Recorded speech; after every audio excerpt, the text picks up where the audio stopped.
कैलाश विजयवर्गीय ने आज विभिन्न मुद्दों पर मीडिया से चर्चा की, जिसमें कांग्रेस को राम मंदिर पर घेरते हुए भी नजर आए। वहीं उन पर 1 नंबर विधानसभा के कांग्रेस उम्मीदवार द्वारा लगाई गई उनके नामांकन को निलंबित करने की शिकायत पर भी जवाब दिया है।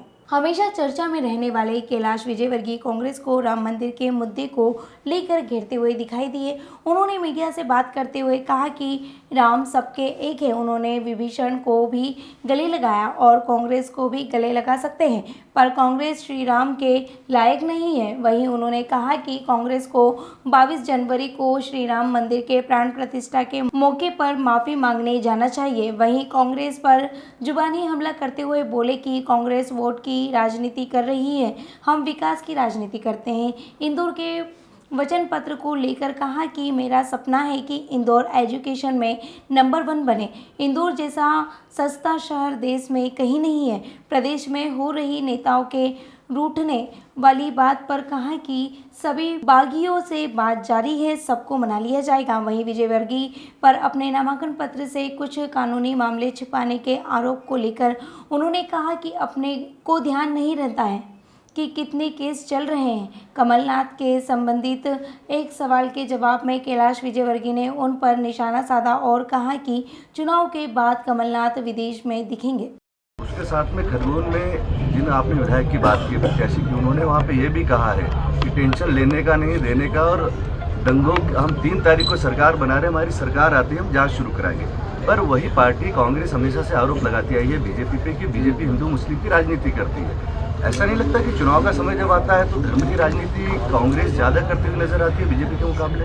ये हमारे पास एजेंडा हमारा क्लियर है, डेवलपमेंट और डेवलपमेंट। हमने तो विकास किया है और आगे भी विकास करेंगे। हमने गरीब कल्याण की योजनाएं लागू की है, वो आगे भी लागू करेंगे। हमने किसान को सशक्तिकरण के लिए योजनाएं बनाई है, वो आगे भी हम करेंगे। हमने महिला सशक्तिकरण के लिए योजनाएं बनाई, वो आगे भी हम करेंगे। हमारा डेवलपमेंट का एजेंडा है, हम उसी के आधार पर जनता के बीच में जा रहे हैं। और इसलिए कांग्रेस तो सिर्फ वोट बैंक तलाश रही है, क्योंकि कांग्रेस हार चुकी है।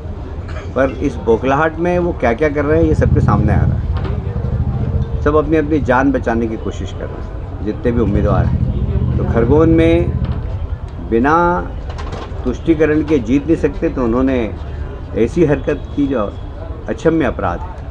मैं नहीं समझता कि इस अपराध को देश की जनता माफ़ करेगी। आपने 1 नंबर विधानसभा को लेकर एक मैनिफेस्टो अलग से जारी किया है, क्या इंदौर की बाकी विधानसभाओं में इस तरह की पहल करेगी बीजेपी? देखिए, मेरा एक हमेशा से ही ये रहा है। मैं 2 नंबर में था तब भी मैंने क्या प्लान करना है, मुझे पहले से मैंने प्लान कर लिया था। 4 नंबर में भी किया था। ये मेरी इंडिविजुअल कैपेसिटी में मैं करता हूँ और इंडिविजुअल कैपेसिटी से पैसे भी ला के काम कराता हूँ। अब ये सब अपना अपना वैसे। अब मैं एक बात और बोलना चाहता हूँ, आपने प्रश्न पूछ ही लिया है। अभी तक 10 साल से मैं सिस्टम का हिस्सा नहीं था, गवर्नमेंट के सिस्टम का। मैं संगठन का हिस्सा तो था, पर सिस्टम का हिस्सा नहीं था, इसलिए मैं साधारणतः बोलता नहीं था। अब मैं सिस्टम का हिस्सा हो गया हूँ। तो इंदौर के बारे में भी हम लोग बैठ के प्लान बनाएंगे। इंदौर की जो संभावना है उसके बारे में प्लान बनाएंगे। इंदौर में बहुत पोटेंशियल है, जैसे एजुकेशन के मामले में बहुत पोटेंशियल, और मेरा सपना है कि इंदौर एजुकेशन में नंबर 1 हो। जब मैं नरसिंह मोहन जी लाया था, जब मैं सिम्बायोसिस लाया था, तो प्लान यही था कि बाकी कॉलेज भी इनके साथ एसोसिएट होकर एक क्वालिटी एजुकेशन के लिए प्लान बनाए। और उसके बाद फिर मैं संगठन के काम में चला गया, तो इसलिए ज़्यादा रुचि नहीं ले पाया। पर अब मैं रुचि लूँगा। जितने भी कॉलेज हैं, प्राइवेट कॉलेज और गवर्नमेंट कॉलेज, इनकी फैकल्टी का अपग्रेडेशन कैसे हो। जैसे मैं आपको उदाहरण बताता हूँ, आपने विषय निकाला तो मैं आज का विषय नहीं था प्रेस कॉन्फ्रेंस का। उनमें सिम्बायोसिस वालों से बात करूँगा कि उनके पास अच्छी फैकल्टी है, तो क्या वो किसी कॉलेज में 2 पीरियड के लिए अपनी फैकल्टी को दे सकते हैं। तो सिम्बायोसिस की अच्छी फैकल्टी गुजराती कॉलेज मांगे तो गुजराती कॉलेज में जाए, वैष्णव कॉलेज मांगे तो वैष्णव कॉलेज में जाए। वैष्णव कॉलेज में कोई फैकल्टी अच्छी हो। कई बार ऐसा होता है कि जैसे मेरे यहाँ एक ज़माने में सोलंकी साहब बॉटनी बहुत अच्छी पढ़ाते थे, तो मतलब इंदौर में सर्वश्रेष्ठ बॉटनी वो पढ़ाते थे। अब वो सोलंकी साहब को यदि कोई दूसरा कॉलेज बुलाए तो निश्चित रूप से वहाँ के बच्चों का भी अपग्रेडेशन होगा, गुजराती कॉलेज से लिमिटेड नहीं रहेंगे। तो हमें सिंक्रोनाइज़ करना पड़ेगा एजुकेशन को।